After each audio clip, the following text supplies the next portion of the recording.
হাজো শুৱালকুছি বিধানসভা সমষ্টিত দেৱাল লিখনিৰে বিজেপিৰ নিৰ্বাচনী ৰণসিঙা আগন্তুক 2026ৰ বিধানসভা নিৰ্বাচন। ৰাজ্যৰ বিধানসভা নিৰ্বাচনক কেন্দ্ৰ কৰি বিজেপি দলটোৱে বিশেষ তৎপৰতা চলোৱা পৰিলক্ষিত হৈছে।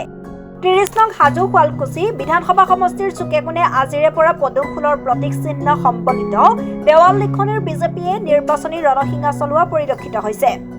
আজি হাজো শুৱালকুছি বিধানসভা সমষ্টিৰ বিভিন্ন এলেকাত বিজেপি চৰকাৰ আমাক কিয় লাগে, অসমৰ সুৰক্ষা বিজেপিৰ প্ৰতিজ্ঞা, বিজেপি অসমৰ বাবে আদি শ্লোগান দেৱালত অংকন কৰি ৰাইজৰ মাজত নিৰ্বাচনী ৰণসিঙা বজায়।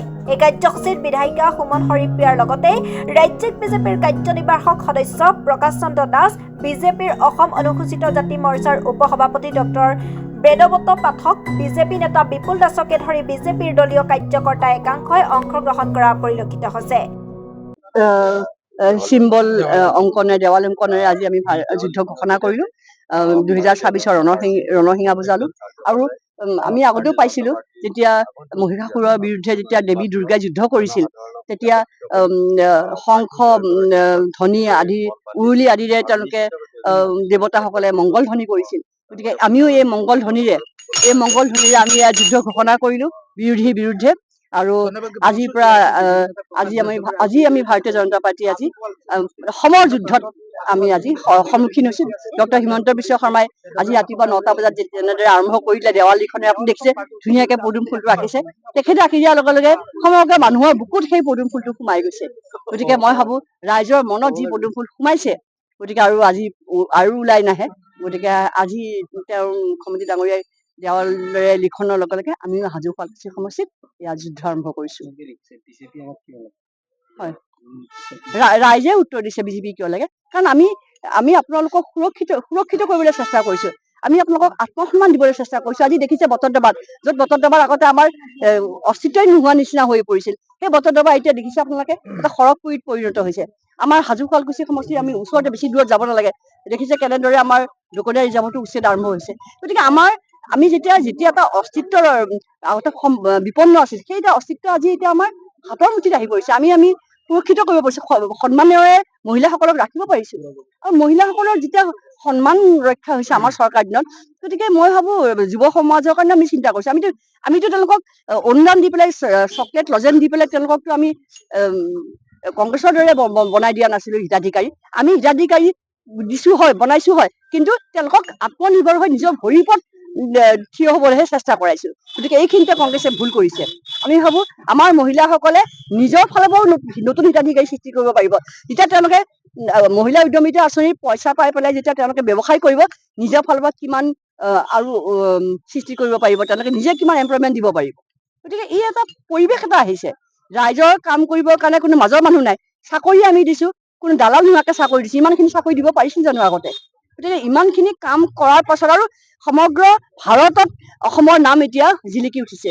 আমাৰ লাচিত বৰফুকনে কওক যে ডক্টৰ হিমন্ত বিশ্ব শৰ্মাও জিলিকি উঠিছে যে ইমান কাম কৰা মুখ্যমন্ত্ৰী। আৰু আমাৰ যিখিনি আঁচনি অৰুণোদয়ৰ পৰা আৰম্ভ কৰি সেই আঁচনি এতিয়া ভাৰতত আৰম্ভ কৰিছে। মানে কি বুলি কয়, আমাৰ আঁচনি তেওঁলোকে অনুসৰণ কৰিছে।